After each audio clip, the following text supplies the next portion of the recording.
Once that is downloaded, I'm just going to cancel this because I've already got it installed. So once it is downloaded, what you want to do is you want to run through the installation process. Hopefully you won't get any errors. If you do get any errors, go onto XAMPP and see if you can find any support. Follow the instructions for installation, and once you've installed, we're going to get to the point that I'm going to talk to you now in the video.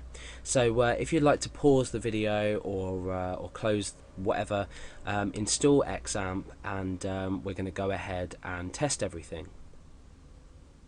Okay, so hopefully now you have XAMPP installed. I haven't talked to you about what we're going to do next, but what we're actually going to do is we're going to open up something called the XAMPP control panel application. Now or the XAMPP control panel. Now what this is it's a control panel for your services that are included with XAMPP.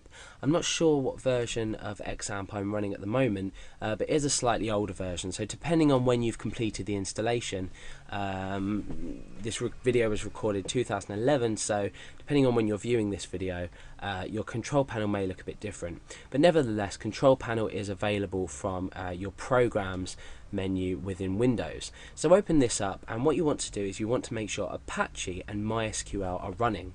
For most cases you're going to be using well, for all cases you're going to be using Apache, but for some tutorials and for database usage you're going to be using MySQL. So make sure these two are running. If they're not running, they'll look something like this.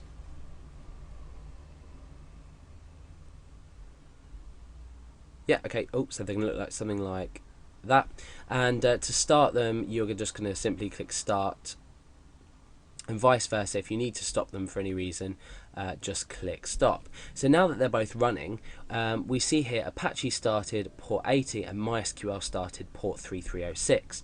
Now to access Apache and the files that you're going to be creating in PHP, this is pretty simple. With MySQL you're going to be using a web application called PHP admin, and this is bundled with XAMPP. Now MySQL for a starter is a database system. You may have heard of it. If you haven't already heard of it, go to Google, read up about it, see what it's about. You don't need to download it because obviously what we can see here is bundled with XAMPP already.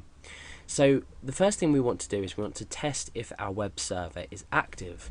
Now you're not going to be typing any domains in here or anything else. What we're going to be doing is we're going to be typing localhost. Okay, so it's just simply localhost. So if we press enter, hopefully you'll get this screen up. So if you have got this screen up, then it's got a little congratulations message. You've successfully installed XAMPP on this server, on this system. So this will mean that XAMPP is installed. Now you can also access it using 127.0.0.1. It's entirely up to you, but I prefer localhost personally, and that's what I'm going to be using throughout my tutorials. Now you'll see at the side here you've got things like status, security, the documentation, PHP info function, which is going to give you information about your PHP installation. I do have a tutorial separate on this, so go ahead and watch that if you want to learn more. You've also got some demos here which we're not going to really be discussing. So now that we've got XAMPP successfully installed, we want to start running our own files. So we want to start creating a PHP file and running this file. So we're going to deal with that in the next part of the tutorial. This one's just about installing XAMPP. Now we need to now have a look at PHP and what PHP is the administration for your database. There are tutorials that will take you through this, so you just need to know that you can access it via this link down here, and you can see that the address is 127.0.0.1/PHP or as we looked at before, localhost/PHP. Okay, so that works as well. So hopefully now you've got XAMPP up and running. The next tutorial in the series is going to talk you through how to create your file and where we're going to find the place to put our file to make it accessible through our now local web server. So we're going to be looking at creating a file in the next tutorial and displaying it with the localhost address.